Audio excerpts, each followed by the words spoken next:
Says webinar is now streaming live on YouTube. Great. Right.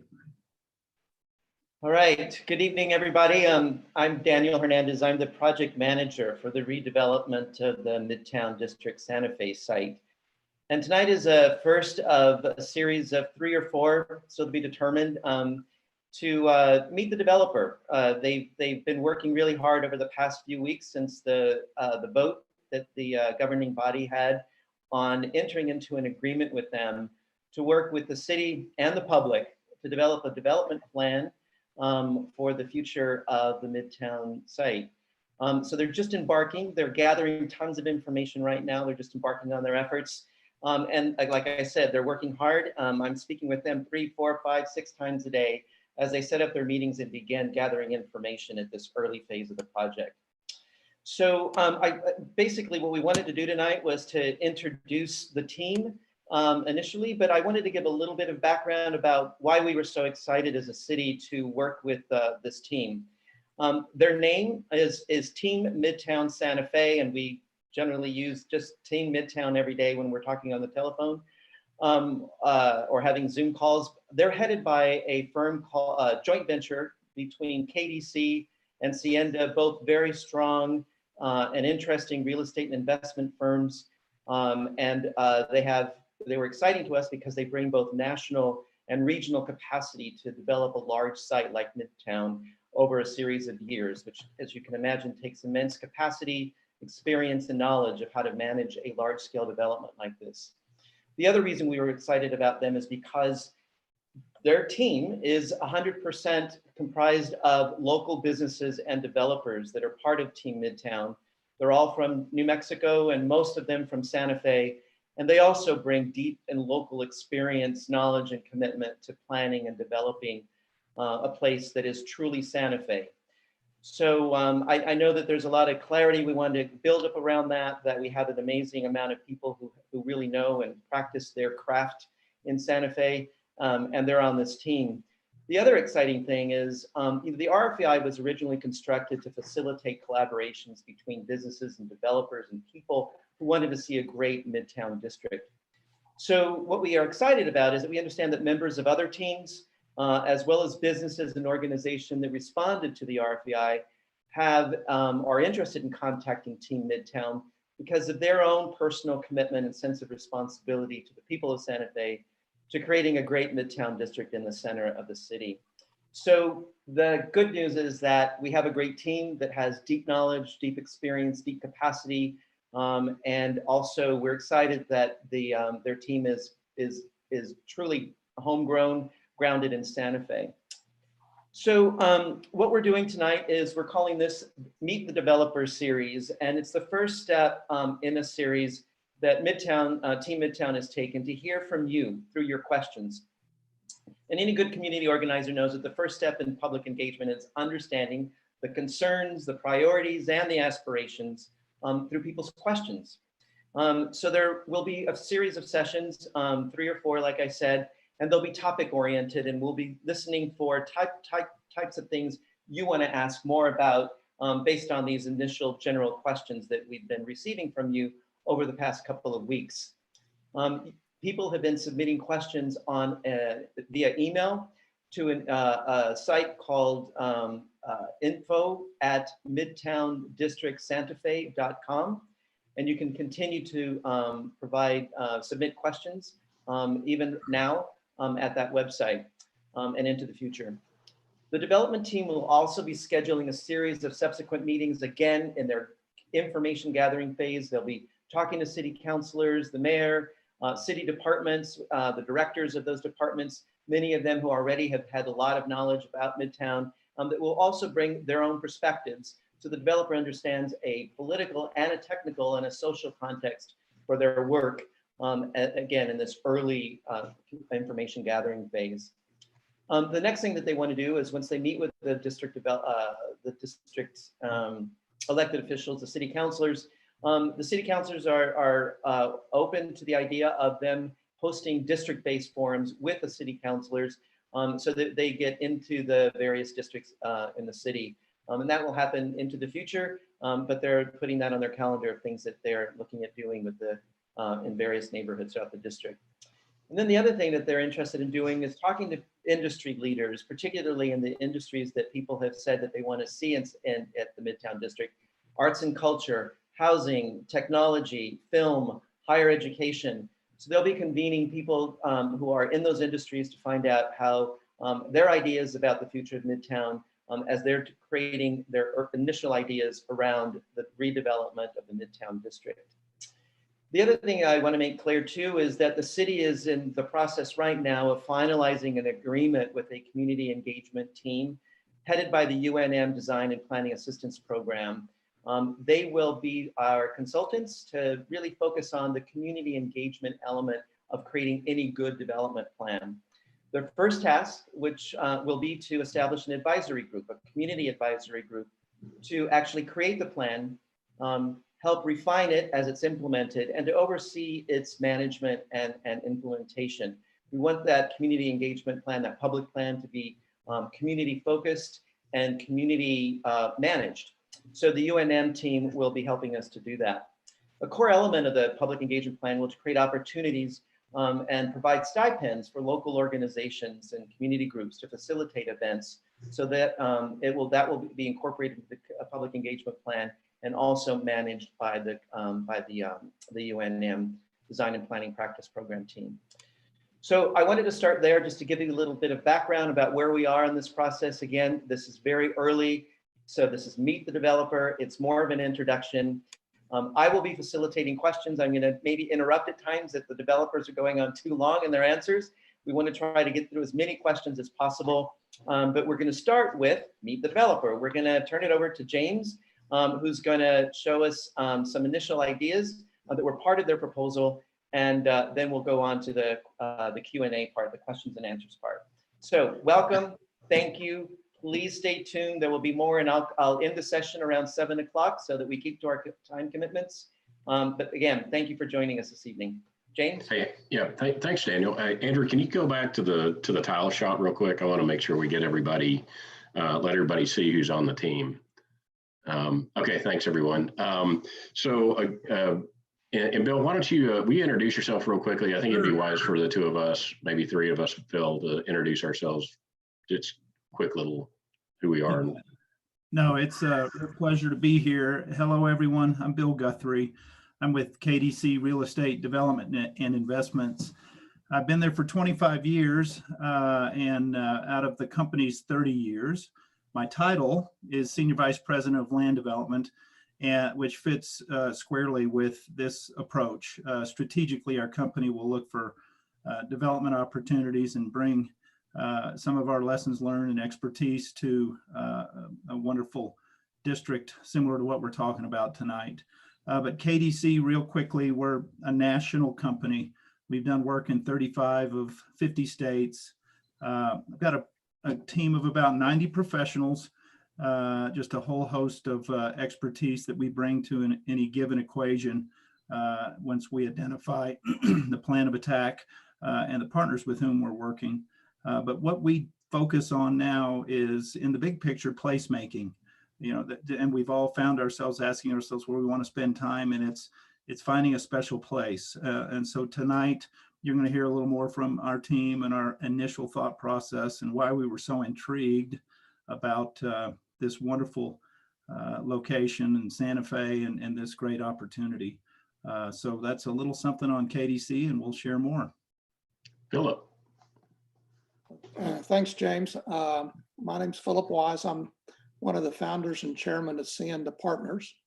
We've, over the last 20 years, have been a firm that's focused on urban redevelopment, historic preservation, affordable housing.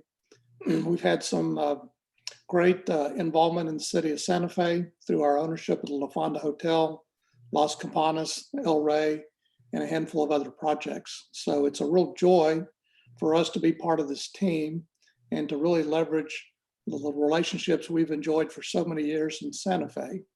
And it's also a real joy because Bill and I have known each other and worked together on for-profit, nonprofit work for nearly 30 years.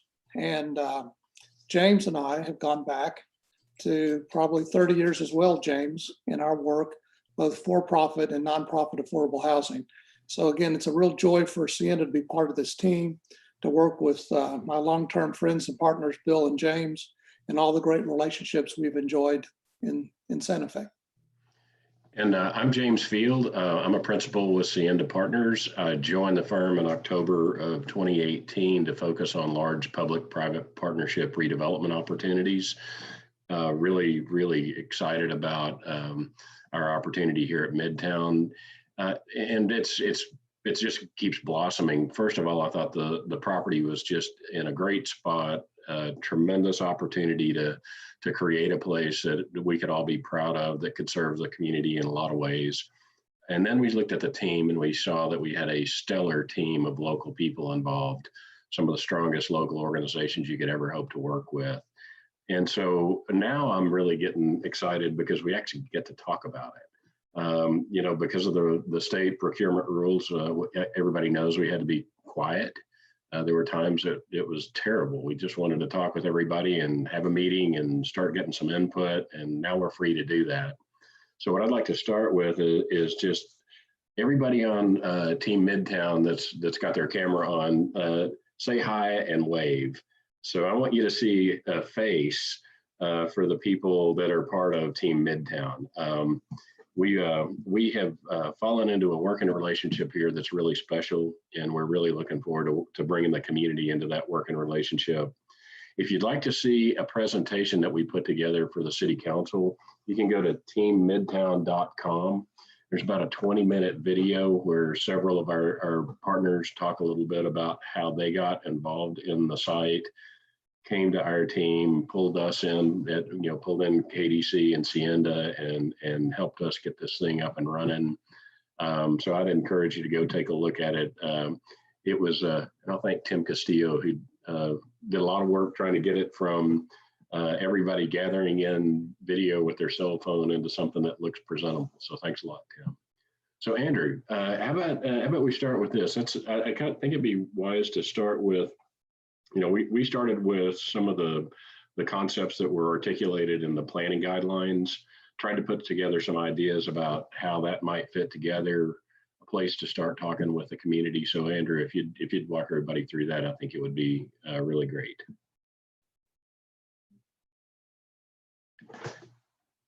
Andrew, you're on mute. Sorry, James. Technical glitch. Okay. So Philip, sorry, James, do you want to just reaffirm the team structure and I'll take it from here? Sure. So here's a slide that's got it's got everybody listed in categories that would, we tried to group our team into some of the categories that were articulated in the planning guidelines. So you can see under education, we've got University of New Mexico, Santa Fe Community College and the Higher Education Center, and Santa Fe Art Institute. Housing is represented by HomeWise, Yes Housing, and Aberg Property Company. We say community, I think that a lot of these folks would fall into the community, but Christus St. Vincent's, YouthWorks, Live Arts Santa Fe, Entertainment, La Fonda on the Plaza, Pacifica Ventures, and then our consultant team, Sage Morris Green, Stantec, the Hogan Group, and Autotrove. Hopefully you recognize some of those folks when we did our little Brady Bunch wave. Okay, so we were excited and remain excited about the opportunity that's presented by Santa Fe Midtown. But we also are humble enough to realize that we're not the first to think about this site, that the city, the community, and local consultants have spent an enormous amount of time really starting to articulate what matters to you. And we're also very sensitive to the fact that Santa Fe isn't like anywhere else, that it's not worthy of a cookie cutter approach. It really takes its culture and its art and its community very, very seriously. And so we respect that, and we are really excited that we have an opportunity to stand beside you to further put a little more meat to the bone, to understand how we can make some of your aspirations real. We also appreciate that this is an enormous opportunity. You can see from this heat map that Santa Fe Midtown really does sit at the heart of the Link District, and it is a huge opportunity within Santa Fe to create this Midtown community. This is the largest consolidated piece of land that can form a heart, not just to the Link community, but to the surrounding neighborhoods. And so how the community or this new community knits and enhances the amenity and the values that are able to bring this collective place to life is really important. And as a part of the journey, we also studied enormously the work that was commissioned by the city and was undertaken by local consultants to really try and shape a vision. So this is where we started. We didn't start from a blank sheet of paper. We started by trying to understand the expectations and aspirations, as well as the thoughtful guidance provided, through these local designs. And we tried to take a little bit of each. We saw by the questions, there's a lot of concern and interest around access and mobility. And we're equally interested in how we can solve tomorrow's challenges and problems today. A decade ago, we weren't contemplating connected autonomous vehicles, and yet here they are today, a reality. Earlier or mid last year, Dubai launched a fleet of taxi drones. And so, we need to be future-proof in the way that we are contemplating, the way that people move around. But most importantly, we need to be able to provide a safe, walkable community that is people-centric, that is well connected to the adjacent community, not just through roads, but also through green space, and really finding a way to connect the middle school with the park, and finding ways for the high school and the elementary school to tie into this area. We're very committed to the idea of children being able to walk to school safely, walk to and from school. And so we're going to pay very careful attention to the mobility choices and work with you to understand how we can make this happen. Also, the fact that the community has a rich history, that it's not just, again, it's not a blank slate. It's recognizing that there are buildings and components of the site that really add to its story over time. And it's a really fascinating and interesting story. And Sage has been working with the brothers to really try and understand what the oral history might be around the site, how we can record that and tell that story through integrated urban art, but also bringing this wonderful stock of existing buildings to life. And we believe that it will add a richness to whatever it is that we can offer to complement it. But again, it's not just the buildings, it's the art, it's the stories, it's this amazing pieces of fabric that we can weave into the new community that ultimately can recognize the fact that it's part of a continuum. It's not all new, but it's a part of a story that will continue into the future. One of the really powerful things that I feel hugely excited about this project is understanding that it's not the built form necessarily that tells the story. It's not just the architecture or the planning that brings this to life, but it's the partners who bring real life uses into the site. The ability to bring healthcare and wellness, youth training, higher education, affordable housing, market rate housing and workforce housing, a film and television facility. And it's not just those components as a standalone, it's how they fit together. And we believe that we've got enough critical mass and commitment from partners who will work synergistically and symbiotically together to be able to create this remarkable place from a very early stage. And what we'll work hard with you, being able to envision, is what's the framework that we put in place to allow that to work. You can see there's a green network that we've envisaged here. And remember that this is just a starting point. This is not a plan by any means, but it was the first attempt to say, how can we knit this together? So the pedestrian scaled road network, the open space network, are really formative to how we can blend these partnerships in a really meaningful way. And then really shooting for the future and saying over time, how can this really reinforce and unlock the value that that sits within the values of this community. But also building from the values, as I say, we don't want to create a new plaza or a new La Fonda. We want to create and work with you to visualize what this next chapter means. But it has to be uniquely Santa Fe. So with that, James and Daniel, I'll turn the screen back over, and perhaps we can take your questions. Sounds good. All right, Daniel, fire away. All right, I'm gonna ask easy ones and more difficult, challenging ones that people have given to us. But I'm gonna start out with one that I actually started this conversation with this evening, and to try to clarify and clear it up. But the question is, why were out-of-town developers chosen for this project? So Yeah. Daniel, I'll take a stab, and Bill, you can amplify. Perfect. Yeah.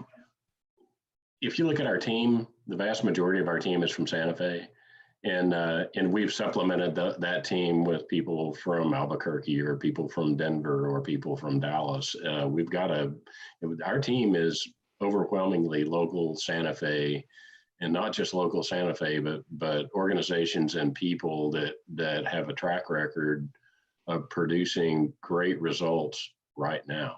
Bill, you want to add something to that? I would just simply add, you can literally look at the number of people on the screen here. There's not 3 tiles and just a few folks wondering what might could happen. And the reality is, what intrigued KDC was the folks that were already engaged, and at the risk of missing one of those folks, but it just goes from HEC to SFCC to UNM to Christus St. Vincent to the reality and the vitality of the movie opportunity, that the Greer Garson Studios. The fact that the link overlay district was in place, I think, was what brought a lot of those people to the equation.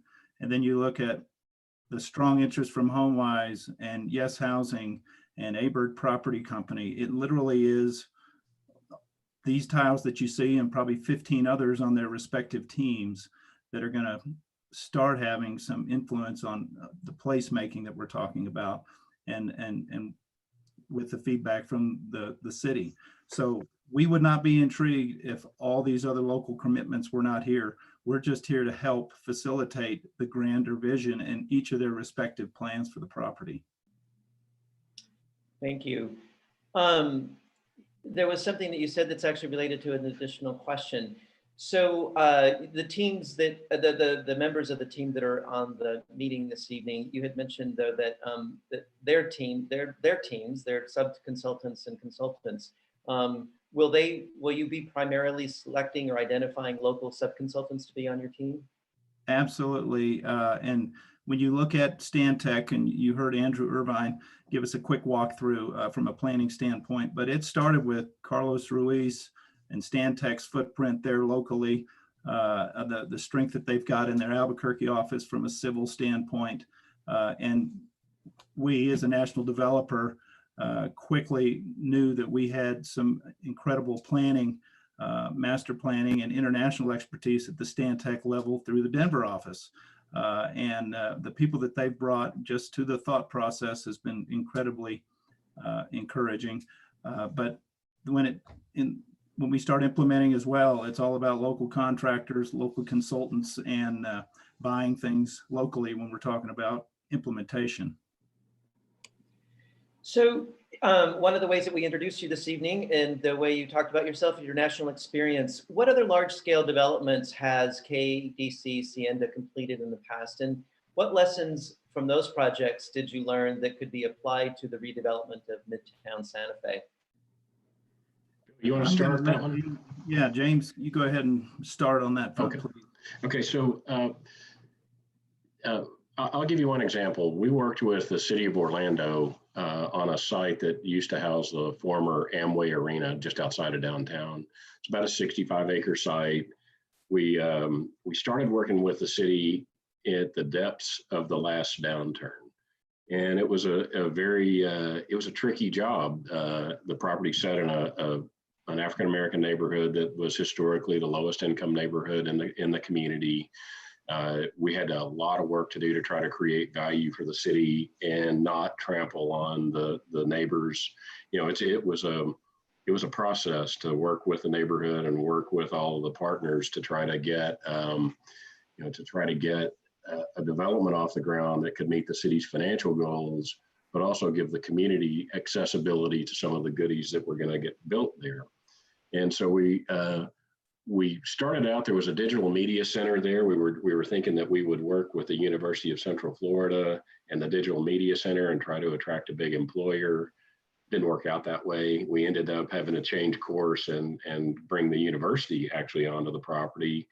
What really made that work for the community was bringing the local community college in and putting a program together that created a pathway for kids that might not think they had access to higher education, where they could come into the community college, get trained up, get an associate's degree, get into the university and get a 4-year degree if they chose. Really, really helped make everybody feel like they had access to some of the good things that were happening at Creative Village. But maybe the biggest lesson I learned there is that you got to be flexible. Success in these deals very rarely looks like your first vision when you go into them. They take a long time. You have a whole lot of variables that you can't see when you go into the development process. And you need a big committed team, and you need to be flexible, and you got to be able to adjust when life throws you a curveball. When the governor vetoes the funding for a new campus for your education partner, you got to find a way to keep the wheels on while you put it back together. Bill, how about you? Yeah, I would just offer, again, we've probably done 20 such large master planned environments. Of course, we'll do one-off developments for corporate America, but nationally, we've gone from 350 acres down to 8 acres. But it's all about the components of the neighborhood and getting things done at a local basis. Again, what was so remarkable here was walking into a conversation that we were asked to walk into with all of these partners who were raising their hands and saying, hey, we have interest. What form it takes and what velocity and pace and the scale of our respective developments is to be determined. But we see the opportunity here and how valuable it is. We're already in the community and we want to just expand our presence. So that's what was so intriguing. And the fact that the Link Overlay District, the city done so much work setting the table here. There's just a good infrastructure for making things happen. I'm going to ask a question I'm going to put out a question that someone had submitted about. So you have great national experience. How do you create a district at this scale that doesn't feel like other districts around the country, but is unique to Santa Fe? Well, I think that's where it starts is literally at the community level, you can definitely come in and create, and it's not something we've done before, but you can go to some place and it feels like Disneyland. There's no authenticity, and you realize real quickly that something's missing, and so it's really all about planning, which is an art. We're not a planner, we're not an architect, we're not a master planner. The retail can go so wrong, and the residential can go so wrong. But when you start with the team that's got the knowledge and boots on the ground in the local environment, and you start the planning with that conversation, it's starting tonight or started a week ago when we were able to get this opportunity to negotiate this path forward. It starts with feedback and creating a place that's authentic, and that's what's going to give it longevity and relevance too, from an economic standpoint, or it could be fast to fail. Hey, Daniel, Sage, could you add a couple of words about the connections that our partners have in the community that will get us, kind of get us out there and get us listening to the right people? I know you've got some some good ideas there. Sure. So, and Bill and James have both alluded to this already, but, and to answer sort of the question you're asking, Daniel, one of the benefits to us having had this already very local team is everyone has connections to different elements in the community and different community groups. So, you know, Christus St. Vincent is very well connected with a number of different community groups. YouthWorks is very connected with different community groups. And so our ability to work with these different groups, you know, what we're hoping to do is create something that is really, really unique to Santa Fe. So we're not trying to model, even though KDC and Sienda have really substantial experience, we're not trying to model this off of other districts. So some of the community things that we've had in mind are like different outreach programs that we want to try to do to bring in input, and different events that we want to hold. I don't want to get too much into the different events, James, unless you had a couple in mind, just because I think that we have so many options we can play with, and we really want to see sort of what the input is first before we start setting up these kinds of events. We'll come back to a few more questions about both the physical fabric, which I think you're talking about the physical place that you're trying to create, but also the social place that you're talking about creating. We'll come back to some more questions about that. But there is one that is a little bit, it's a combination of both the social and the physical, which is affordable housing. The solicitation that the city issued had affordable housing as a priority. Another one was job creation. So I'm going to ask a series of questions right now. We'll just do them back to back. And I do want to tell everybody that we're going to most likely have a meet the developer on housing and housing affordability. But Midtown creates an opportunity for housing production. What are the plans for developing affordable housing at Midtown? So Daniel, I'm going to call on one or two of our team members to answer that, but it started, our ideas started with a document the city produced, the Creating a Healthy Housing Spectrum. You know, it's been published. It, you know, had a lot of great information in it. So we started with that and tried to assemble a team that could address all the different components of the housing spectrum that was articulated in that document. I think maybe the person with the most experience in the local community in trying to figure out what's appropriate in a given place is Mike Lofton. I've seen Mike once. So Mike, are you if you're, yeah, I'm here. Yeah, could you, yeah, and he's been coaching us on how to think about narrowing the field down. We put the big blocks in place, and we've got to now figure out how those blocks fit together and what they look like. Could you talk about your approach? Yeah, I think, HomeWise is involved in Aberg Properties, which people are familiar with in the projects that Peter Aberg's done in Santa Fe, and Yes Housing, which has done affordable rental housing throughout the whole state, like over 3,000 units. So I feel like it's a really good team. HomeWise is strong on the home ownership front. So I think our approach has been, we want a mix of affordable housing options, both rental and ownership housing. We'd like a mixed income approach, because we think that just makes stronger communities and more interesting places and create that diversity. And we also like mixed use, right? So to the degree that the housing can also be integrated into a building that also has other uses like retail or maybe a school or, a fitness club on the first floor, so that we're really hard to make this a walkable neighborhood, right? That it's not just rhetoric that it's about live, work, play, and learn. It's like you can do all those things, and not only can you do those things, you can walk to do those things, which we think increasingly more and more people are looking for that kind of lifestyle. And Santa Fe doesn't have, in my opinion, enough of that, right? South Capitol is a good walkable neighborhood and stuff, but there's just not, we'd like to do more of that mixed use. So I think what that means, I think we're all committed to maximizing the amount of affordable housing we can. Obviously there's financial constraints in what you can do. But our intent is to really have a really strong affordable component. And in mixed income buildings and neighborhoods, everybody is committed. Peter Aberg is, his intent is he'd really like to not do the, in rental housing in Santa Fe, you can do a fee in lieu of. His intent is to have it in the building, that there's actual units in the building which is good because that has not happened a lot in Santa Fe. So I think, there's just a lot of goodwill. And, then on Yes Housing, there's a lot of using low-income housing tax credit and 4% tax credits to do affordable housing, but they're also committed to integrate market rate units into those buildings, as HomeWise is committed to doing that mixed income. Other thing I'd say about the thing that's also really important about mixed income housing is the market rate housing is what helps pay for the affordability of the affordable housing.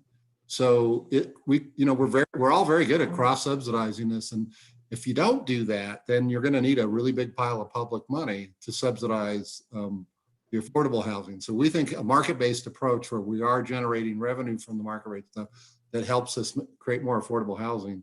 We will get more affordable housing as a result of that, not less, right? So, what would you rather have? 30% of 2,000 units be affordable, or 100% of 100 units, right? And the math is pretty easy. So that's going to be a key driver of this, is making sure we get the right mix. One thing I would add to this, one thing I've learned that doing mixed use stuff that HomeWise has done recently, is sometimes the housing is also really important to help pay for commercial or retail uses that aren't as economically viable, right? So if you want a coffee shop in the neighborhood, that may not, the conventional wisdom used to be that commercial subsidizes housing. I think with the way retail is working now, that sometimes the housing is what's going to help make some of those other uses work. So again, that goes to our commitment to mixing up the uses and the incomes and creating, a community that's like you want to be in. Like, this is going to be a cool place. So there is a question and two related questions, I think. So you're talking about production at the Midtown, but there's also a question on what kind of impact will the development have on home values that are in the direct vicinity around Midtown, positive and or negative, and how do we mitigate the unintended consequences?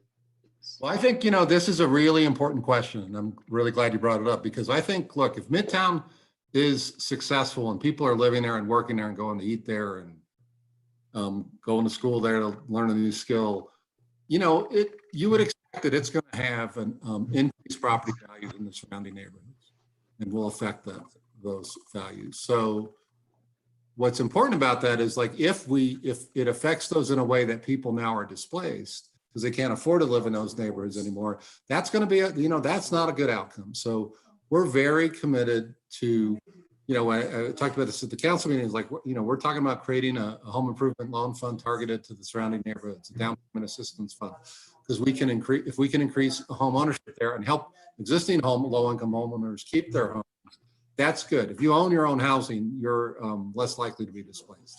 The other thing, though, is some of those residents live in rental housing, and I think we also need a strategy on how do we protect that rental housing in those surrounding neighborhoods, so that it also stays affordable. So we're very committed to that and looking at the whole, and not just those neighborhoods. I think those neighborhoods are really important to be affected most.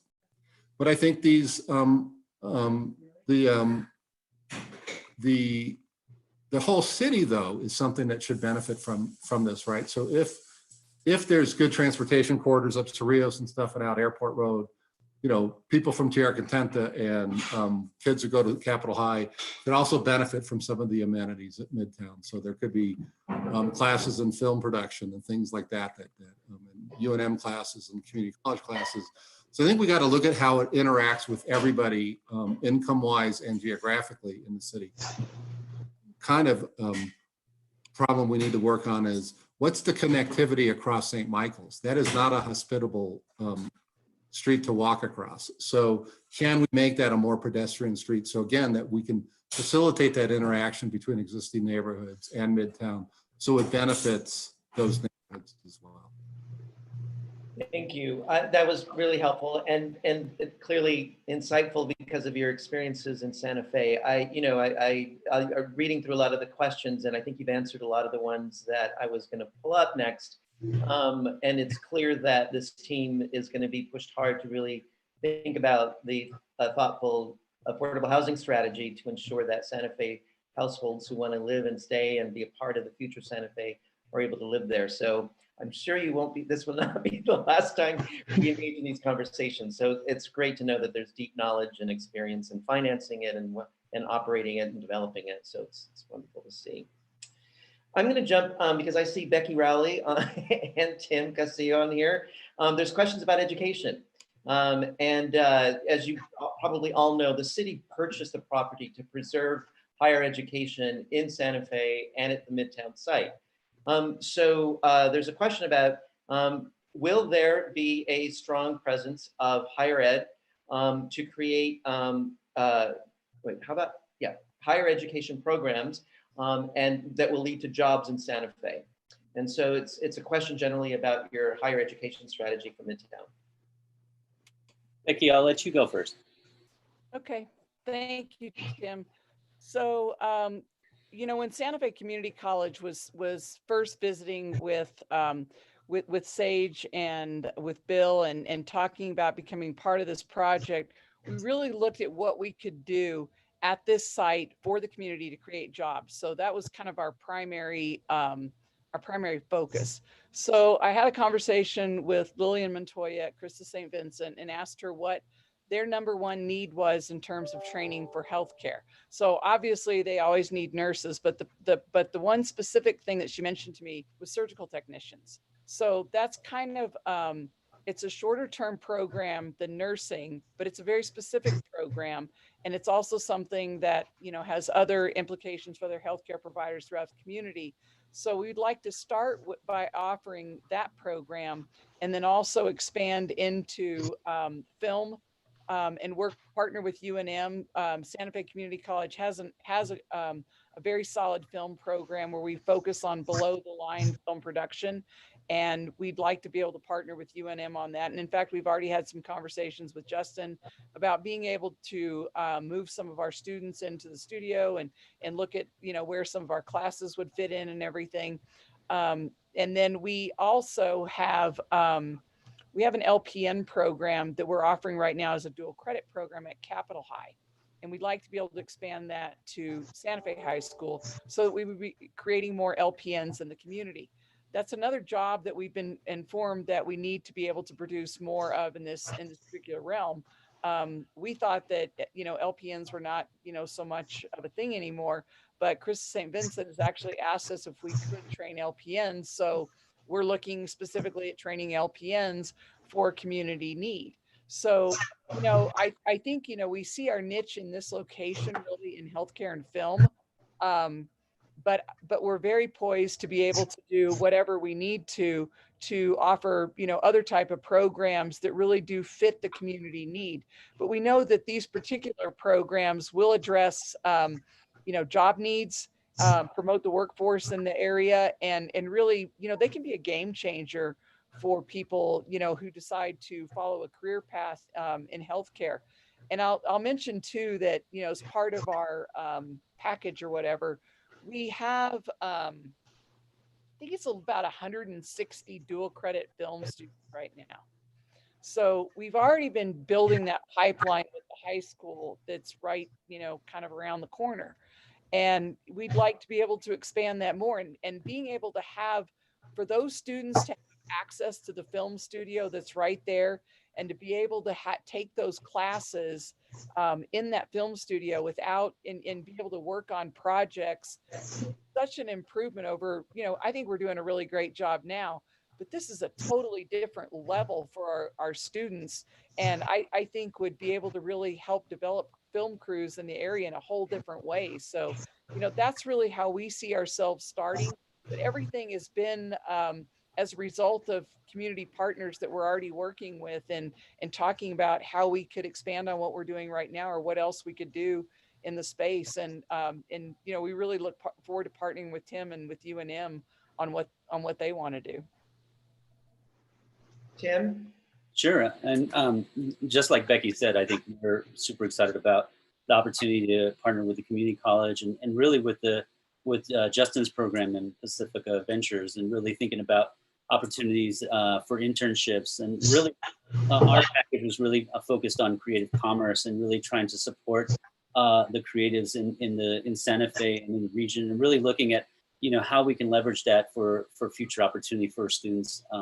Looking at things like art, design, film, cultural studies, things that really create new opportunity. I think that one of the great things that we see is opportunities to do research as well, and really starting to leverage, emergent technologies like virtual reality, augmented reality, digital fabrication. There's great venue in themed environments in Meow Wolf, and being able to maybe create some kind of energy and opportunity for students to platform into professions like that. So, super excited about what this looks like for a collaborative environment for many sectors in Santa Fe. And Daniel, I'd add one thing. If you think about the value add equation here, students are a tremendous catalyst for creating value and excitement in a neighborhood. I can take you around to several places where you can see a tremendous change when you were able to attract schools that bring the students bring the employers. It creates the kind of feel and the energy that you want on your street, and people are wanting to be there. And the student is a wonderful catalyst for making Midtown what everybody seems to think it could be. And that's part of what makes it very exciting. Yeah. And I extend it. I think it's much further. When Becky talks about reaching down to the high school, that's a big reach. You think about what Malin does with kids in a training program.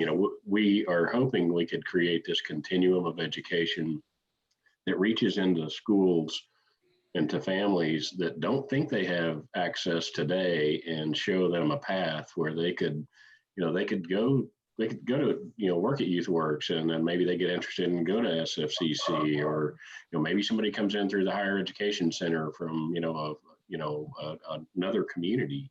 But if getting the education there is one thing, getting a continuum is another, and then building a place from that is really the end game that we're trying to facilitate. I'm going to push, just because there's another question, but I think I can condense it into what I think that you guys are saying. Is this for Santa Fe residents, the education program and the lead into a career path? And yeah. Absolutely. Yeah. Absolutely. Yes. Oh, yeah. Again, on the first trip to town, meeting with Becky Rowley and then Erica Campos and then Tim at UNM, not one meeting, but there's probably been 8. And from an economic development standpoint, which is another big desire and need for the city, the short story is employers are looking for qualified employees. And like James shares, and you just heard from Becky and Tim, if you can create this pipeline, and in fact, you can tool education to fit the specific employer's profile, it's a dream come true. And so from a commercial economic development standpoint, and whether we build a 100,000-foot office building or we end up building 400,000-foot projects with 2,000 jobs, that's huge. And the vitality that brings to the neighborhood, just speaks for itself again. I do want to add, when we look at the 65 acres we're kind of talking about here, we're really looking district wide, and we're hyper focused on the extra land, the land swapped opportunities, the joint venture opportunities with private landowners on St. Michael's and Cerrillos. It's much larger than these 65 acres that we, some might think we're talking about today. Great. I'm going to go on to a different topic, but I do think it would be helpful for the developer team, as part of your developer series, to think about these connections between education and jobs. I think people are very interested in that because they want to see their kids stay in Santa Fe and thrive in Santa Fe. Yeah. So I think it'll be a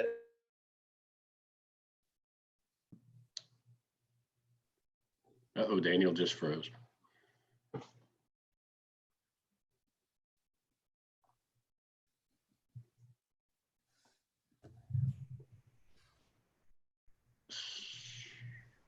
Hey, Rich. Rich, you're on mute.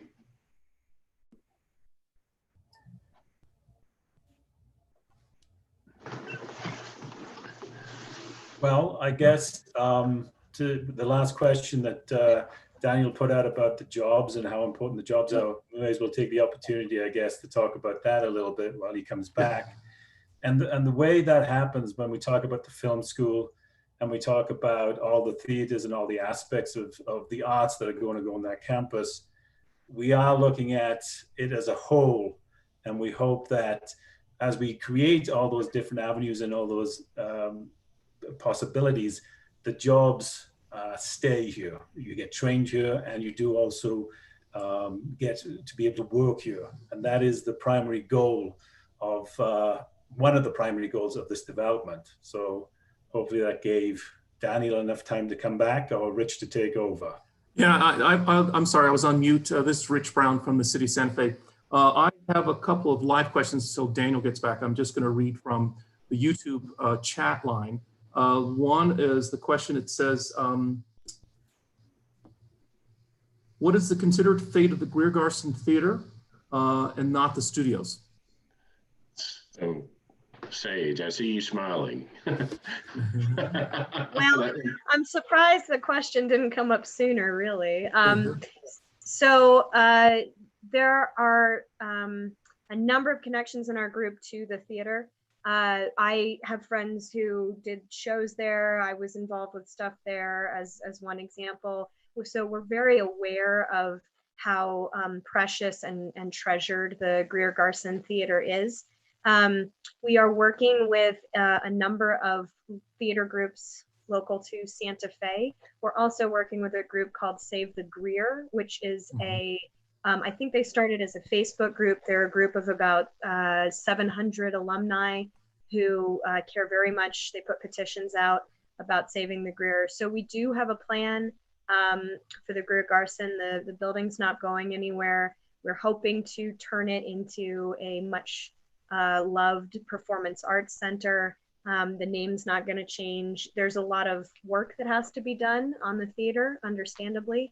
So that's going to be a big part of moving forward, is figuring out the best way to get it back to running shape and get it beautiful again where it should be. And then we're going to start utilizing it as a performance arts center for Santa Fe, and also to, you know, hopefully bring shows in from other places as well, in addition to the local stuff.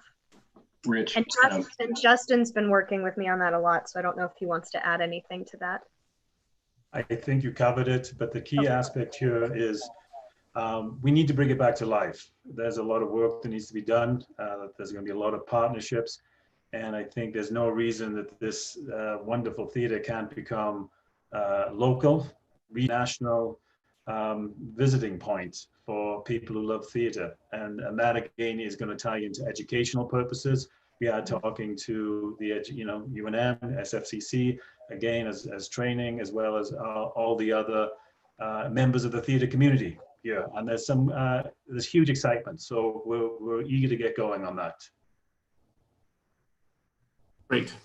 Another question I have here, I'm looking at the chat box. It's starting to heat up. It says, who is the KDC Sienta team member that will take the lead in the traffic impact analysis for the proposed development? So Matt, is it you, or should I direct that to Andrew? Where should we go with traffic? And I hear they're on mute. James, you want me to take that one? This is Scott. Yeah, please do. So we're part of the technical team, Stantec is, and we're local traffic engineers as well. As we work through the master plan for the site, which obviously per all of our discussion tonight has yet to be developed, that's part of what we're all going to be working on. We'll work on traffic management and mitigation solutions as well. The site is anticipated to accommodate multimodal ingress and egress, including public transportation, emergency response vehicles, biking and walking. All of those are anticipated to be a part of it. We plan to coordinate with the city, the New Mexico DOT, neighborhoods, and the public to develop the appropriate contribution of the development to the area's transportation network as it fits into this section of the city and the current land uses and traffic generation that are already taking place. We're on the team to help with that. Obviously, traffic generation is a function of the ultimate look of the land use, how that comes together. And that's going to be developed in phases over time, and how those phases impact the transportation network and vice versa is a part of what we'll work with the team on. Hey, Mark, could you talk a little bit about how you'd expect us to go interact with the community to make sure we're listening before we start developing our plan?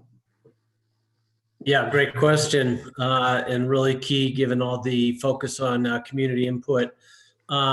We've been talking about it today with the planners at Stantec, and we really feel like helping develop whatever our program is, our communication plan. I think Daniel talked about that at the very beginning, that we're going to need to get together with the community to essentially talk about how we can effectively execute a plan. What means of communication are going to be effective right now, especially with Zoom meetings being sort of the prevalent way to go. So we need to, first off, engage the public in putting together that plan and following it. And we talked about how do we get people really familiar with where we are right now. I use the term, you can't change it till you draw it. We have to have we already have developed a basic plan, which Andrew introduced before, but we need the feedback from the community on that on various topic areas. And there's going to be meetings organized around that. If we had the opportunity right now, we could do an open house and have a big meeting and have different booths where people could talk about different aspects of the project, whether it was the film studio or affordable housing or whatever it was. We can't do that right now. So we're trying to figure out a way we can have that kind of an open house to introduce the public to very specific elements of the plan and find a good way to get feedback on that. So that is maybe a kind of a broad overview, but that's what I'm thinking. Great. Daniel's back. Daniel's back. Dan, you want to take over, or want me to ask one more question? Or go ahead and ask one more question, and I'll take it back over. Okay, I'll do one more YouTube chat. It says, what are local groups bringing? YouthWorks, UNM, SFCC, Christus? Do they have funded to contribute to what they want out of the Midtown campus? And where's the money coming from? So, Rich, I'm going to take a stab at the really high level, and then let my teammates address it. Part of what was attractive about this team is they have a demonstrated track record of successful operations, which means they know how to attract the funding they need to run. It's incrementally, you're probably going to have to figure out a way to help them get funded, and and everything's up in the air. I mean, there's no funding stream for anybody that's not subject to change in our current environment. But Milan, maybe you could take a crack at it, and see Erica. Maybe we could get a couple of our local folks to talk about their outlook on funding. Oh, Milan just went off camera. Sure. Hi. Sorry. Yes. Well, YouthWorks is fully capable of raising money for new programs. We're very aggressive in the hunt for our dollars. We'll go after foundation money. We'll go after federal money.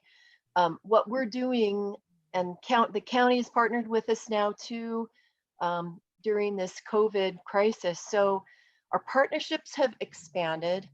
The need is definitely clear for young people to get skills. The need is definitely clear to the foundations that engaging the young people in this community helps build that workforce and the economy. So if they're earning and learning, then they're spending, right, and giving back. So that's our stance, and I don't have any concern. I know right now we're in the weirdest place, twilight zone, trying to figure out how everything's going to shift and move forward.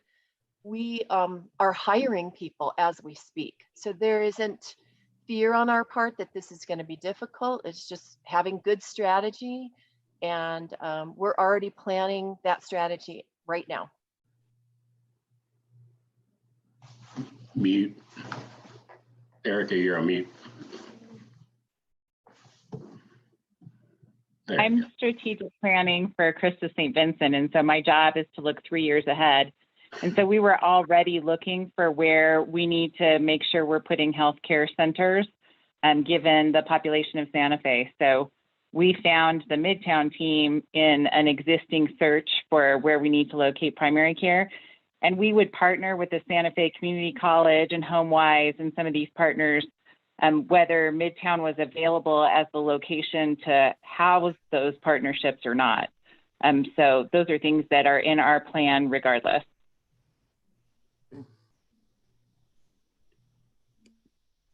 James, is there anyone else, or should we go to the next question? I think we go to the next, I think if we go around the horn, we're going to find that everybody's pretty good at getting funding for what they do. That's why they're on the team.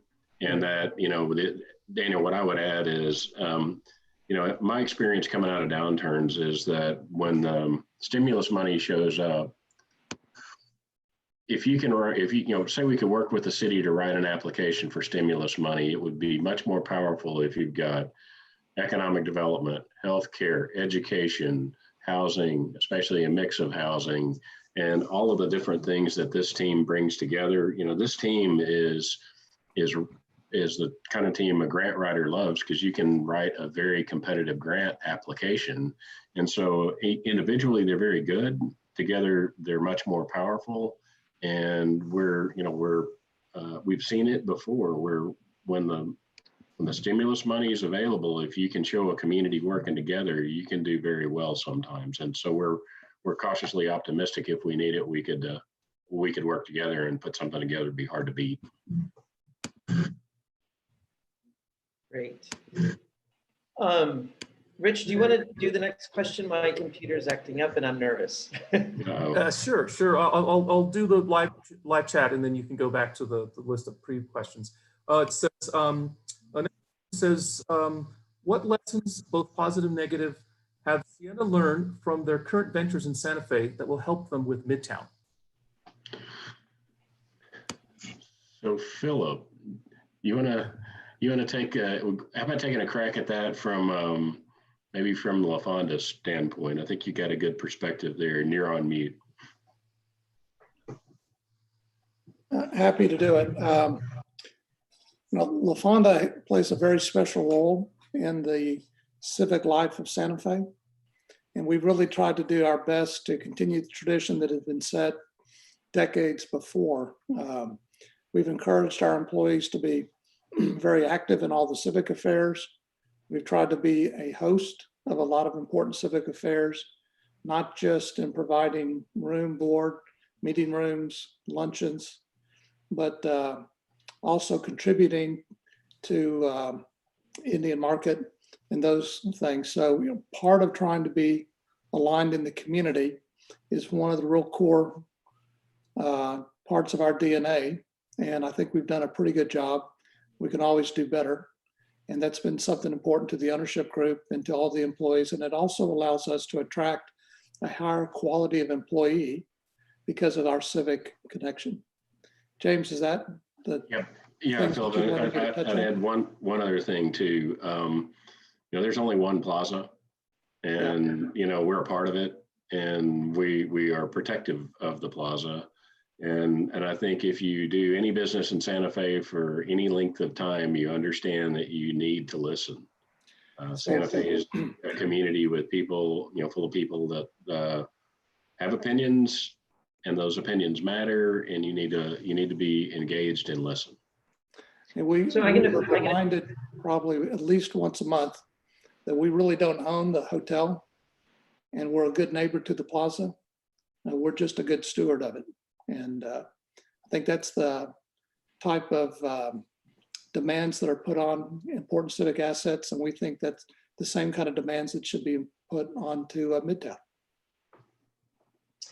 I think that's a good quote, Phil. The notion that a developer is a steward of land and resources such as this, and how you act that way throughout this, particularly during this planning process and implementation. So we'll hold you to that because this next question sort of deals with it.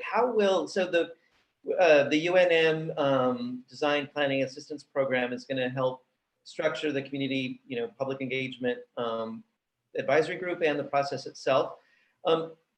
Information that's gathered through that process, obtained through that process, harvested through that process, how will the information be used that the public gives to you?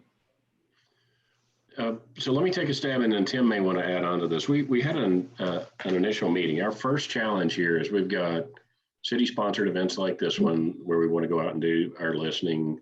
We'll have our own schedule that we'll set up and we'll run, and then we'll have these partner-sponsored events where there will be, a series of events. We got to make sure we don't step on each other, and that we put these things together in a coherent way. So we're giving the community opportunities, but not overburdening. We don't expect people to come to a meeting every other night. And so that's step number one. Step number two is we committed at the end of our first meeting to meet in 30 days and to share ideas and thoughts. I'm really excited about the work they're doing because it's aimed at the community and the stories and the history and the things that we need to know to ground our thinking on the district and the campus. And so I'm kind of hungry to hear some of those stories and to see how that might translate into art or, different aspects of the ultimate plan for Midtown. And so we're going to be really careful to make sure that we're supportive of that process and that we listen to what comes out of it. And, regular communication is probably the starting point for that. Tim, would you add anything to kind of summarize our meeting? I would just say that we've been talking to the design planning assistance director, Michael Pride, who's actually a resident of Santa Fe, and working with local organizations like Little Globe and Santa Fe Art Institute as a way of forming a steering committee that will actually start to go out into the community and really getting a plan going in terms of how to listen to community members, really looking at a diversity of groups, being able to engage in different voices around the neighborhood and the business as well, and really being able to interface with the KDC team to be able to bring that data forward and hopefully have an influence in the way that the Midtown plan evolves. So related to the Midtown plan, there's a few questions about sustainability. Sustainability was a major element within the solicitation, the RFEI that was submitted. This question says, is there a carbon neutral or carbon reduction or a net zero goal for the redevelopment? So Andrew or Matt, I think I need one of you to help me articulate our, the process that we'll go through to get to the answer to that question. Because it's a process. It is a process, James, and I think the key to it is really sort of assembling the community values to understand what's really important to you, and then I think it's important to step back and to not say that one size fits all. Like, is it LEED ND? It could be. Is it net zero energy? Is it net zero water? Is it net zero carbon? And we know that we've got all the tools and capabilities to do those. But I think stepping back and really understanding what is most important from the community level is super important. We've done a lot of work recently with healthy communities. Now, that may be the value or the metric that resonates most with the community. We've also worked with with the Happy City Labs, looking at happiness as a metric. It's a really important one. So if building community and sustaining community is really important from a community perspective, then we'll take that on and we'll look for creative solutions and ways to integrate that. I think what we're learning at the moment, particularly in this pandemic, is how important the environment is. And so taking Philip's words about stewardship is that we will look at our opportunities to be able to adopt green infrastructure means.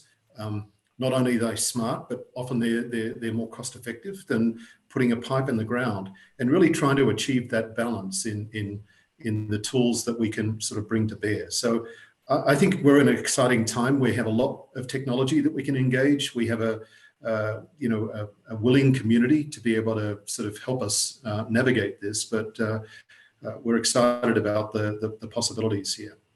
Great. Yeah, I mean, it will become more and more important. I think the notion of healthy communities and its intersection with sustainability is it'll be a fun dialogue to have during this time. The mayor and I received lots of questions about sustainability and our goals for there. And the city has a carbon goal too, so we'll be looking at that as well. There's a question though, also just about the environments and open space, and I think it may intersect with healthy communities as well. Person wants to know, are there plans for open space, for community gardens, play areas for kids and families to be together at some point in the future? But are there open spaces for public activity? Matt, would you like to respond to that? Yeah, Matt, there we go. Sure, I can respond to that. Let me get my video straight here. In the little plan Andrew showed at the beginning of this, there are lots of and a range of open and public spaces planned, from community gardens to active plazas to walkable streets. So we think the public realm is a critical portion, an aspect of a healthy community, and by all means, all of those components are endemic and already thought of in the plan. And Sage, would you add a little bit more about, just having an open space is one thing, but having the community involved and how it's programmed is another. So Sage, would you talk a kind of high level about our thoughts about making sure we're not dictating to, but listening to before we decide how those things are laid out?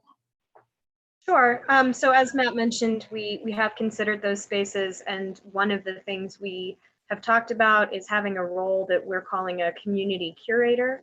And that would be someone who helps reach out to the public, helps us gather some of that input we're looking for on what kind of spaces are valued and needed by Santa Fe, and then becoming that bridge person so that we have a kind of ongoing incoming stream of information about what might be worthwhile. So we've talked about things like meditation parks or art parks and rooftop gardens, but a lot of what we do with that is going to be changed and evaluated by this public input that we're asking for. And those curators are going to be people who help organize that. In the meditative park, there's a Tai Chi class on Sunday mornings at 7, or in the art park, we're hosting, art events with sculptures that we've commissioned local artists to do.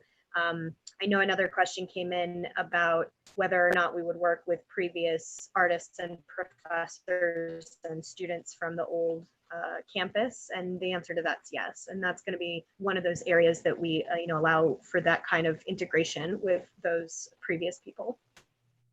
Yeah, Daniel, my experience here is that the most successful parks are parks that somebody incubates, gets it off the ground and gets it built, and then the public actually takes it over and does the Friends of the Park type organization where if you look at it, here in Dallas, Clyde Warren Park is probably the most successful public park in the city, and it's got a local not-for-profit that runs the programming. That's it's responsive to what the community says they need. It's full all the time when it can be.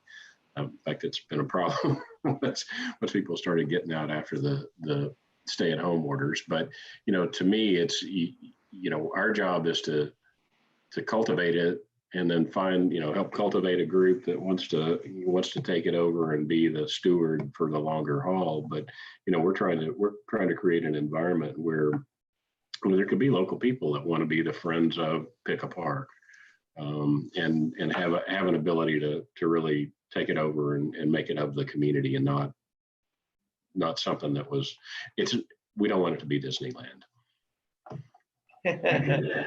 Yeah. Well, this is related to that. This is a question submitted. So, are you committed to Santa Fe style for the overall look of the campus? I'm smiling because it's a tough question, and do the best you can. The concept of Pike Place Market, pictured last week, is great for multi-use and walkability of services, neighborhood retail, but we do not need to look like every other redeveloped city in the United States. Contemporary can still look Santa Fe, not cookie cutter developer look.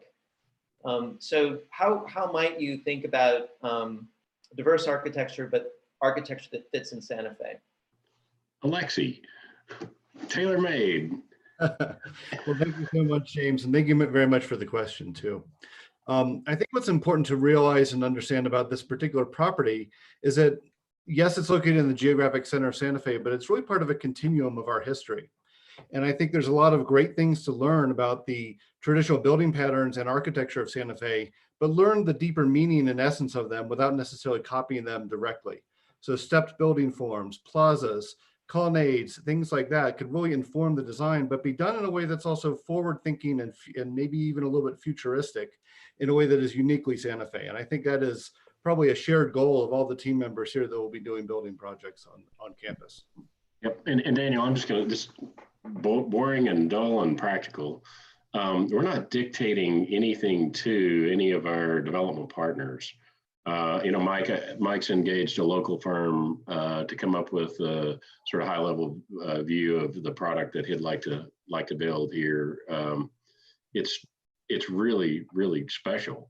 But we're gonna allow our development partners in this venture to work with local firms to come up with designs that are, well, first, I'd say we're going to try to work with the community to try to establish some guardrails around that design. We don't want a bunch of big glass buildings. That's just not Santa Fe. We'd like to have something that's Santa Fe new. And it's going to take a lot of work with the community to establish the guardrails. Then we'll hand it off to the partners and let them do their design work and make sure that it's consistent. But Mike, can you talk just a little bit about the firm you're working with there? Because I think they've done a really good job of kind of getting us into the ballpark. Yeah, and I'll take the hit for the Pikes Place Market example in the paper. But the thing is, what I was not talking about its design. I was talking about it's fabric. It's the integration of mixed uses there is really cool. And when tourists and people go there and they see people throwing fish around and buy vegetables and stuff, and that's what people see. But if you really explore it, there's like childcare available. There's subsidized housing. There's people working there. So it's the mix of uses that makes that a really viable place. It wasn't a design thing.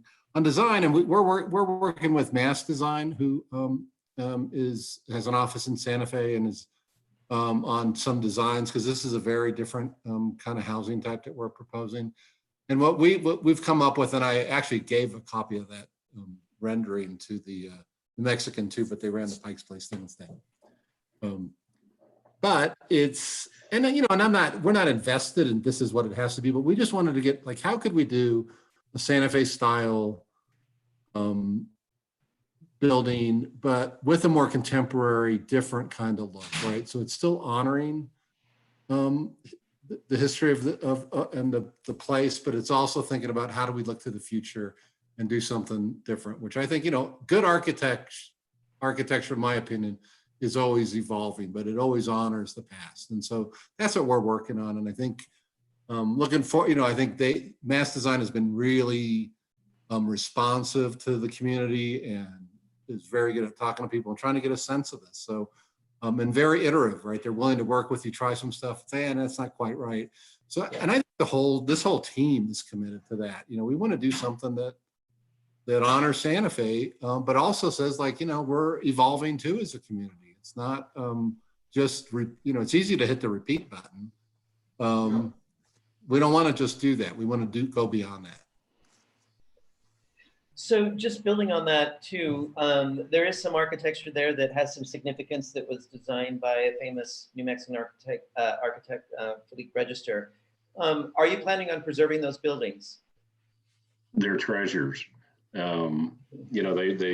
are absolutely treasures. And I'll answer that for the master developer team. In a prior life, I invested a lot in properties using the historic tax credit. And so I have some of the coolest buildings I've ever been involved with anyway are historic buildings. And so one of the first things I did was go try to figure out where would the historic tax credit come into play possibly. And, the Garrison and the Legaretta buildings are clearly on the map. And so we're, we're thinking about that right now. It's, they need some love and attention. We'll be spending quite a bit of time with them. But, I think that's, like I said, I think they're treasures, and we're committed to find a way to save them, save them and use them as best we can. And there's a series of questions. I'll try to consolidate them. There's a series of questions related to their future use. For example, can the theater continue to show movies for families and to continue being able to have movies at the site? Will there be a library, and are there opportunities for other, civic uses at the site? And are you going to explore those with the communities? So Tim and Becky, I'm gonna throw the library question in your direction, if that's okay. And you're on mute. Sure. Becky, is it okay if I jump in real quick? Go ahead, Tim. Okay. The library is just it's a beautiful space, and it has a great opportunity, in terms of the floor plates being quite wide open. And so we at UNM have been very interested in being able to create an incubator there that allows an opportunity of different things. STEM education is one thing that we're very looking forward to having there. And, and really having a environment that allows collaboration to occur. So, I think the library is a tremendous asset, and being able to divvy it up into different partners is something that I see as a great potential. Becky, I would just add on to that, if you're talking specifically in terms of, will there be a library there?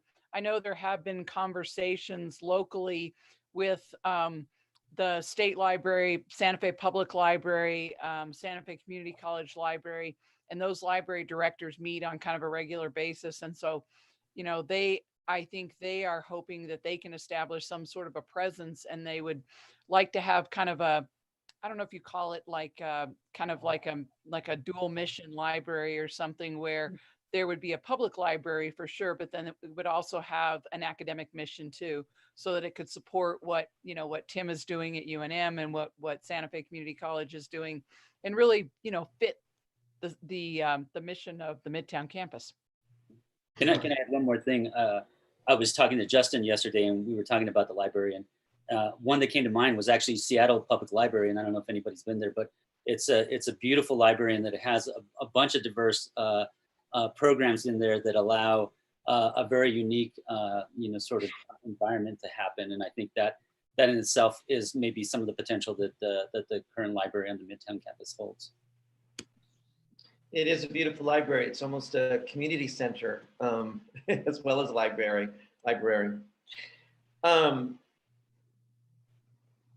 When do you expect to know what percentage of the 64-acre site would be assigned to the different uses that you're proposing? I guess the question is, at what point will you have a development plan that identifies a development program? Yeah, a building program. So I'll take a stab at that real quick. It depends on how efficient we can be at marching through our community engagement process.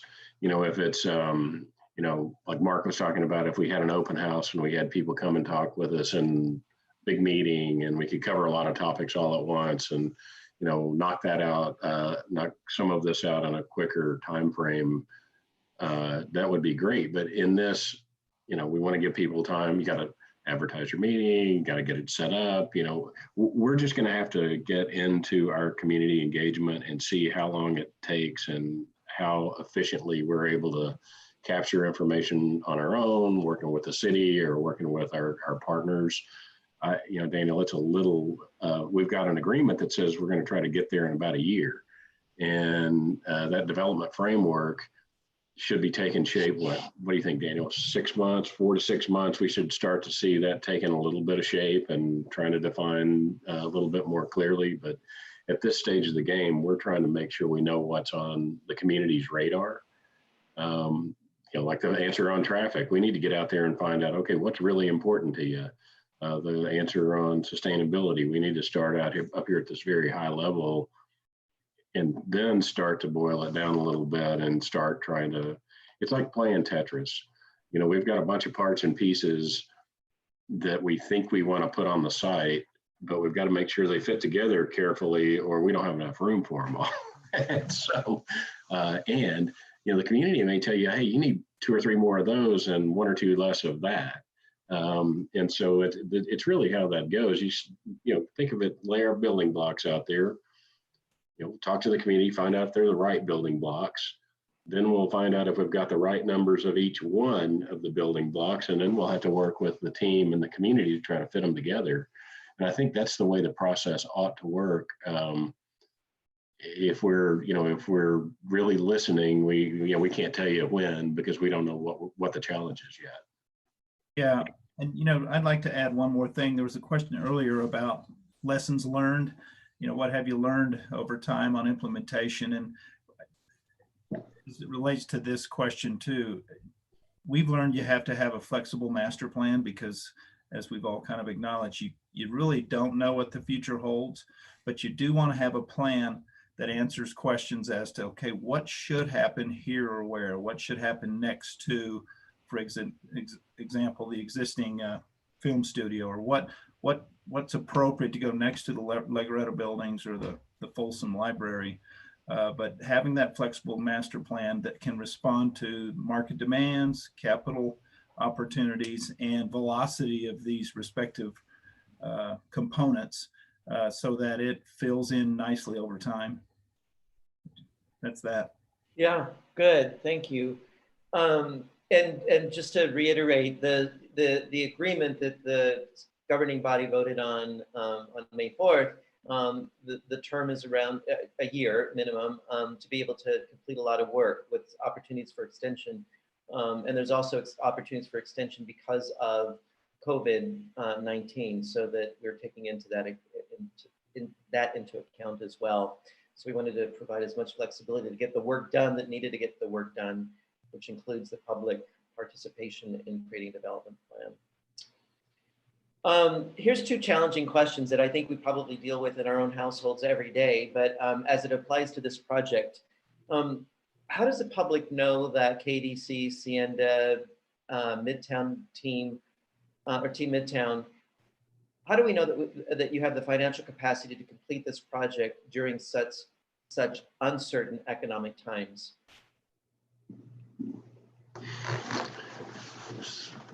So Bill, we're here today in the middle, not middle, but, in the heat of it. And we're actually out gearing up what I would tell you is an expensive due diligence process. And if we thought we couldn't execute on that, we wouldn't have started it. And, I can't predict the future in terms of the global economy, but we've done this before.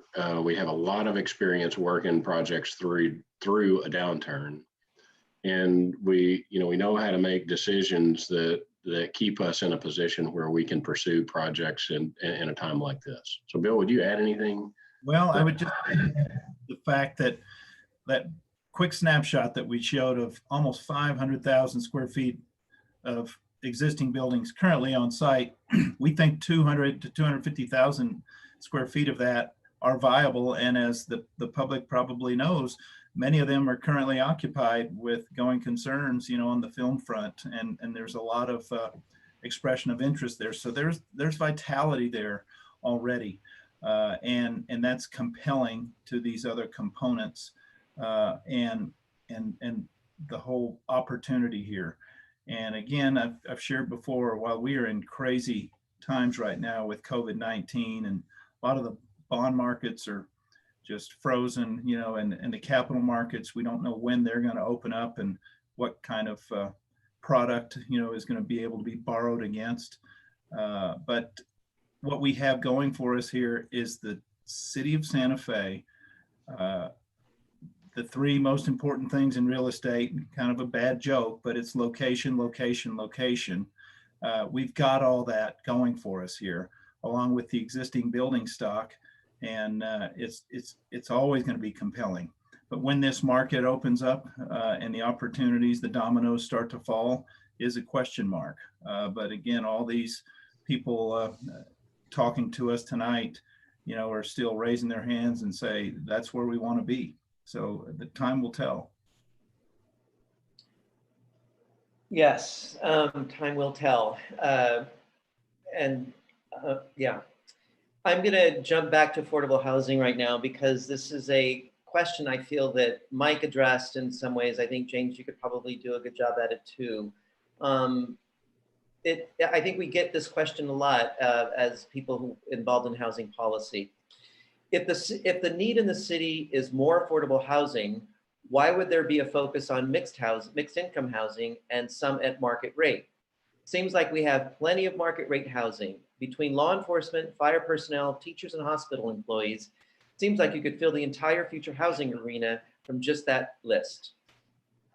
So Daniel, I'm going to take a stab at it and then I'm going to pitch it over. But first of all, what the question describes is what we call the missing middle.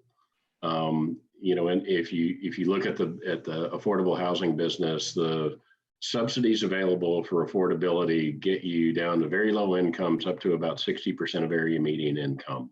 That's a little techie term, but you know, there are a lot of public sector jobs that are above 60% of area median income. And so, but there's a big gap between, you know, the top affordable rent and a tax credit property and the bottom rent in a market rate property. And so there's, you know, you got to find ways to cross subsidize that. And it is probably the hottest topic in affordable housing. And I don't think that anybody anywhere has come up with a magic bullet to solve that problem.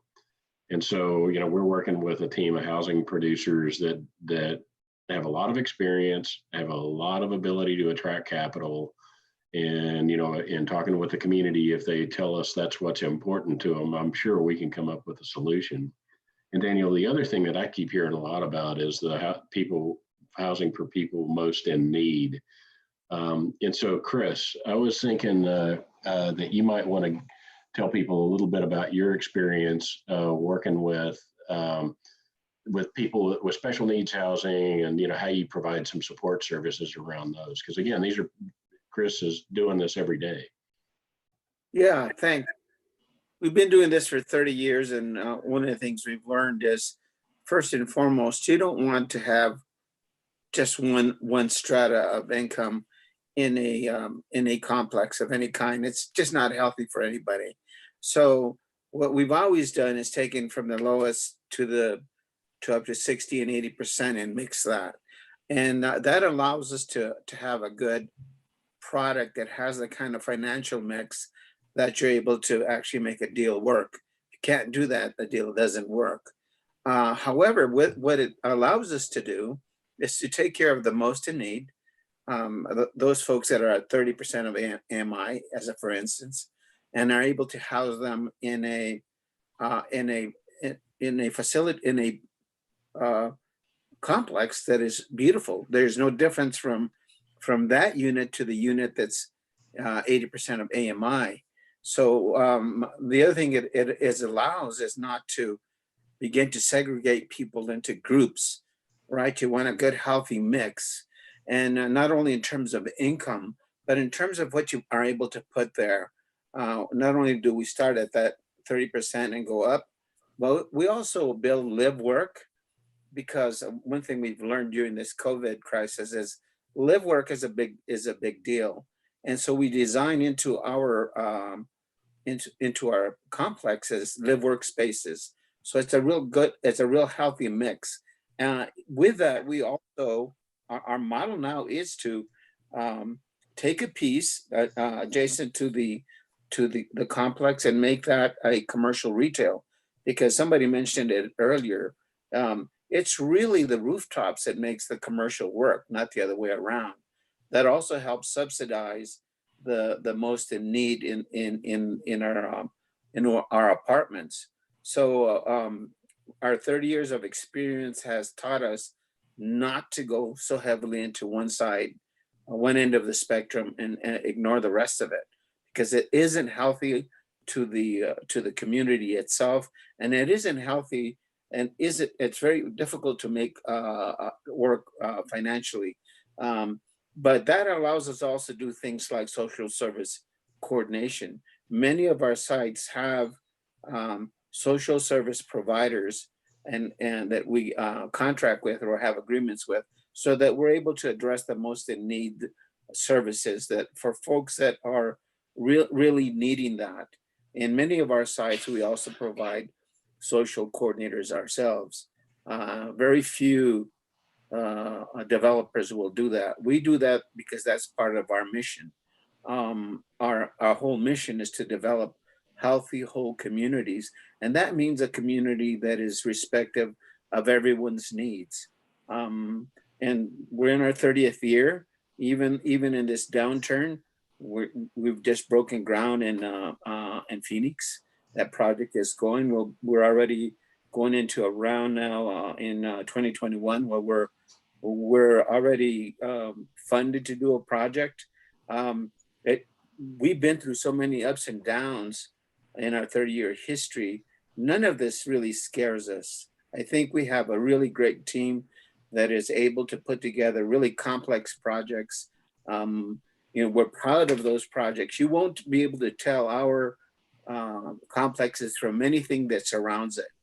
And so our experience leads us to know that we can make great things happen and do it in a way that it's seamless and you're not able to tell it apart from anything that surrounds it. Well, I think what I'm hearing from the team is that the approach in creating a mix of housing, not only in income levels, but of types, is important. But and I know that in the many emails, again, that the mayor and I received, that it's not just the income levels, but it's also the types. And we want to see affordability for families living in Santa Fe. And the affordability means that full range of affordability from a low income earner to a middle income earner to extremely low income earner. And we want to try to see that production happen at the Midtown site.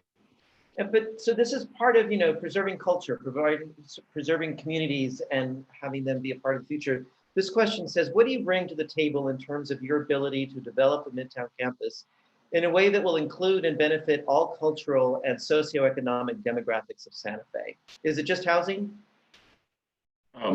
So Daniel, I've spent about 25 years working in underserved communities.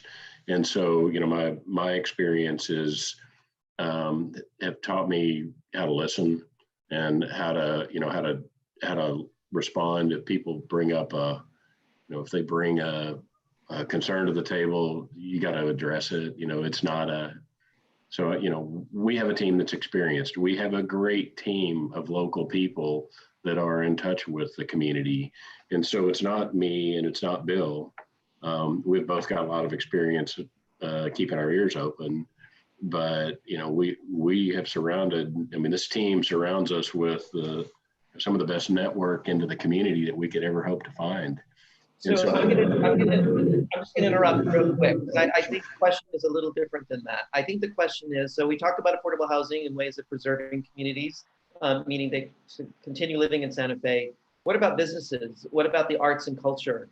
Those uses and demographics of the city that we want to see preserve and be a part of the future of Midtown. How are you integrating those into your plan? So, James, yeah. If you don't mind, I'll step in to ask Daniel's question. Right now, what we're looking at with the film studios, film school, the Garson Theater itself, and the educational program is that continuity. We're also, as we've said already, looking at sculptures on the campus. So there is an old professor, Rick Fisher, who was the sculpture interim chief of arts at the college at the time. And he has been working with the city prior to us, but we have been talking to him recently about overseeing the sculpture program again, and also starting up certain programs that outreach to local artists as well as national, as well as international artists. The same elements that we're looking at here as well with the theater and the film studios is not as separate entities. We're looking at a fluid motion that is all combined on the campus that ties into education, that ties into professional artists, that brings the type of energy and communication and then growth from these foundations that we'll create. There will be a place for them. There'll be a home for them with live arts and other artists. That from that, we think will be an astounding, as I said, foundation for all kinds of elements. There'll be a home, basically. No one's going to be orphaned. They're going to come in and there will be places for them. And who knows what will be established from that. So I'm going to push a little harder again on that. Okay. I think it's an interesting question because it's at the heart of Santa Fe, the culture and the history and the demographics. Oh, no. So in many development plans, one might see affordability for small businesses to be able to locate there because it creates some, opportunities for small businesses to thrive in our neighborhoods when they're often not able to stay. Same thing with arts groups who are displaced from urban places because they can't afford the rents anymore. Will there be opportunities for nonprofits to flourish as well as small businesses to flourish in Midtown District? Yes. I can take a stab at that too. The answer to that is definitely yes.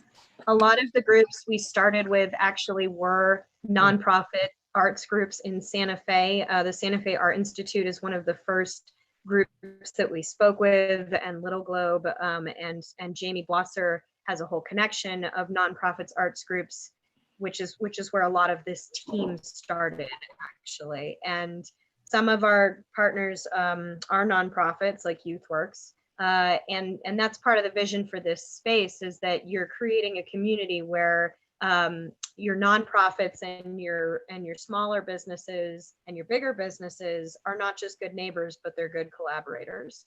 So they're actually working to support each other and help drive each other. And everyone that we've spoken to so far has been really lovely about wanting to work on that and wanting to engender those kinds of relationships and see that flourish. So I think there's a lot of opportunity for that here. And I think it's another one of those places where public input is going to be really vital as we move forward, but also that strength of partnership and that willingness to work together is going to be really crucial to the vitality of those connections. And I'll kind of bring it to a spot. We've talked about the buildings that we'd like to keep, that we think are viable and useful and additive to the overall campus.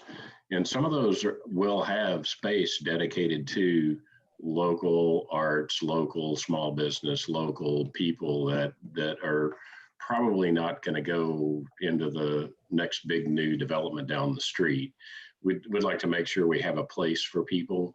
Daniel, I wasn't quite sure where you're going with that when you first asked it, but yeah, we've been thinking a lot about how to create a space for people that bring the authentic culture and history to the site. And that's another reason that the history, I think Alexi hit the nail on the head. I was driving down Cerrillos Road one day and I thought, this is sort of like rings in a tree. You can see where the edge of town used to be. If you pay attention to the way the land uses are laid out, and within each of those rings of the tree is a story. And in a group of small businesses, some of them have probably moved once, twice, 3, 4 times, or been leapfrogged. But I think our goal is to try to make this a place where you can have a little bit of the new, old, and have everybody working together. Good. I knew that you guys were thinking about it. I just couldn't figure out the question to get it out. Because I thought that whoever that person that has that question really kind of hits home on affordability for both the people's household as well as businesses and nonprofits. And it's a strategy that we have to consider and implement. And so. Well, and an incubator, I think in any community like this, if you can find some way to have incubators, that's a good thing. It's one of the things that really excited me about the UNM proposal, the Aquifer proposal, is it's got all kinds of incubators and it's got a lot of things that are testing new ways of helping people get, kind of trained up and on the curve. And I think, that's where some of your innovation comes from. You think about, and you look at how people go to school somewhere, and then they, you know, start coding, and then the next thing you know, they're the next big developer, and they're one of the Silicon Valley unicorns. That's, you know, you got to get them started. And I think that's, you know, Midtown's got the assets that are required to get them started. I'm going to jump to a similar sort of question, and this may be the last grouping of questions, but it's about Greer Garson Studios and the theaters there. But basically the grouping is I'll just do it all at one time, and so you can sort of tell the story. But will Greer Garson Theater be open again to Santa Fe people? Will people be able to see movies there? Will the studios be reused and or expanded? And what is generally the film strategy for the Garson Studio area? So Justin, sure, and Dana as well. I guess I'll take Dana. I'll take the film, the present Garson Studios as it is right now, and then if Dana, you step in and talk about the development aspect of things. The studios right now are being used for professional productions that are in there. I believe Netflix is in there right now, and there are other options coming forward. The film school and the training program is going to be in the same building, which has got a tradition of doing that. Even when it was the college and Santa Fe University, there were professional productions in there while educational program and training programs were ongoing. And we're going to continue that. It hasn't happened the last couple of years, but we're in the process of organizing it so that the educational and training component can go back into that building. As you know, Daniel and Rich, because you're part of that process as well. And then at that point, the industry is in such a place where the need for more sound stages is very prevalent. And at that point, I will hand over to, and I'll say about the CCA is running the movie theater, the one-screen movie theater there. I see absolutely no reason. In fact, I say that there will continue to be movies programmed there for the public to come and see, feature films there. So at that point, I'll hand it over to Dana of Pacifica Ventures, Dana Arnold, who can talk about the development of the new studios. Thanks, Justin. I think our goal is pretty simple. We have a very successful opportunity here at the Garson. Stages are already fully operational with professionals filming excellent professional product. What we need to do is expand upon that and keep the educational component fully alive, which we will do with UNM and the other colleges and the high schools in the area, which we did similarly at Albuquerque Studios. I think the key here is adding those stages in an effective way so that production continues seamlessly. We have a plan to extend the number of stages.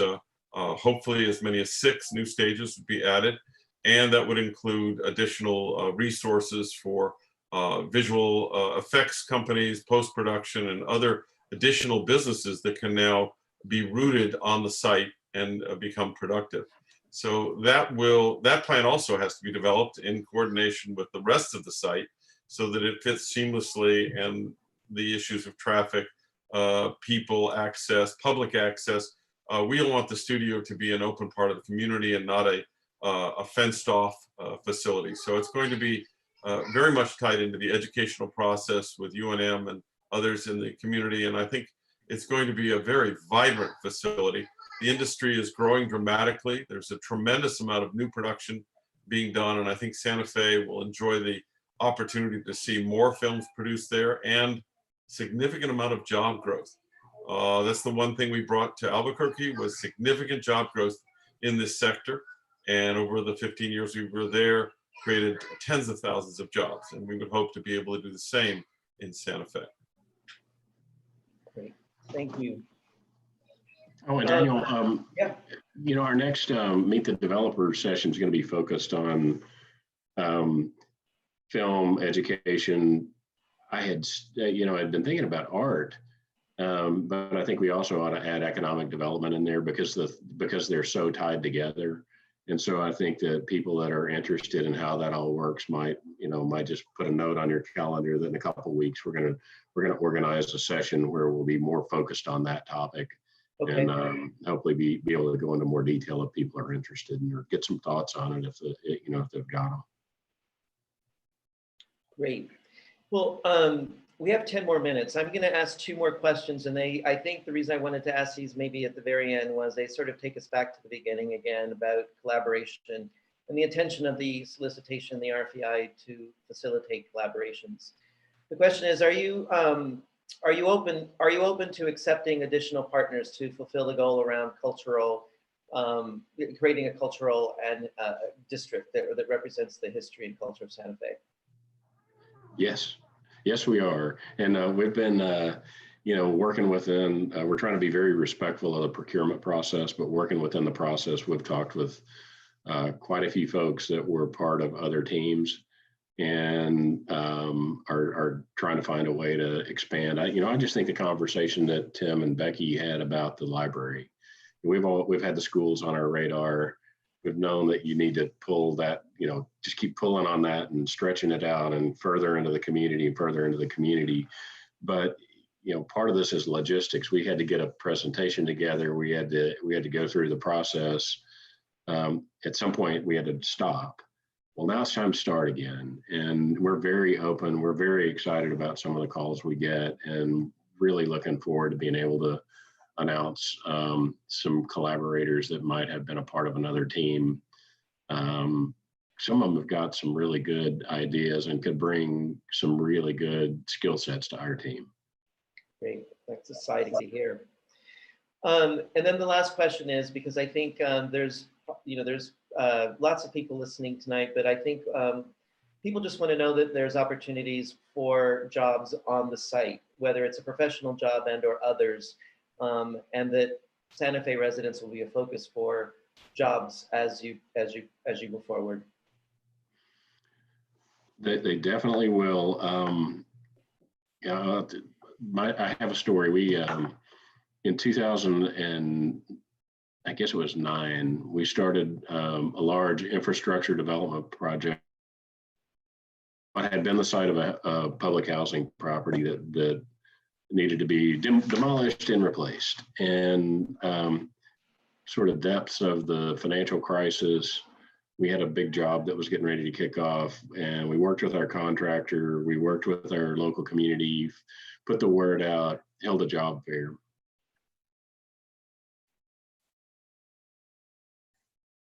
Uh-oh, did we lose him? Yeah, we might have. Yep, we have, unfortunately.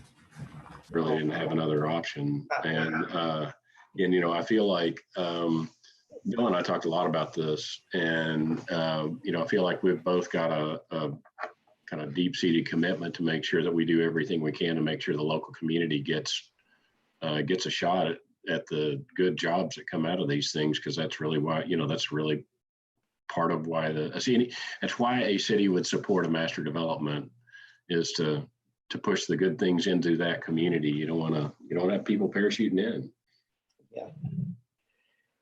Well, I want to thank you guys for your thoughtful answers, and they come from depths of experience, and so I really appreciate that. Then, so Daniel, Hal was raising his hand. He may. Oh. Do you have something to add? Yeah. Sorry. I just wanted to mention in our specialty, in expanding the studio, and we'll be expanding it substantially. We will be creating literally thousands of jobs. And the good thing about these jobs, they're high-paying jobs. And I'm not talking about actors and developers. I'm talking about the people that make the things happen. Everything from security to painters, to carpenters, to electricians, to welders.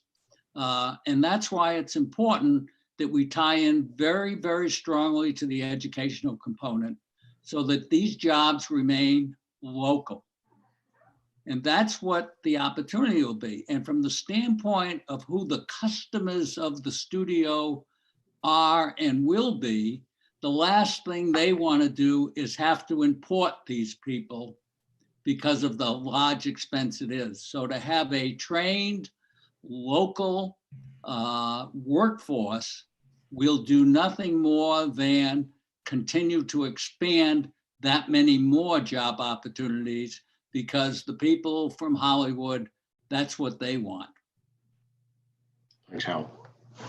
Thank you. Actually, that's a really great way to possibly end this. I mean, I think that we can all walk away from job creation, job creation and housing production as core elements of the future of Midtown Santa Fe, while looking at the arts and culture to create it as a fun and exciting place to be. So there's a lot of work ahead for you guys. And we're gonna hold your feet to the fire to do great stuff with us. So it's very exciting to hear your initial thoughts, and truly, it's great. I appreciate all the time you've spent so far. So I just want to tell everyone who's listening in, and we'll post it on the website, on the city's website, that in 2 weeks, we're planning in 2 weeks from now to have a subsequent Meet the Developer. It will be topic specific, and it sounds like James is thinking about it's going to be on the links between education and job creation. So we'll develop that. Please start sending in your questions, and that'll help them focus even that much more the kinds of things they want to talk about on that 2 Tuesdays from now.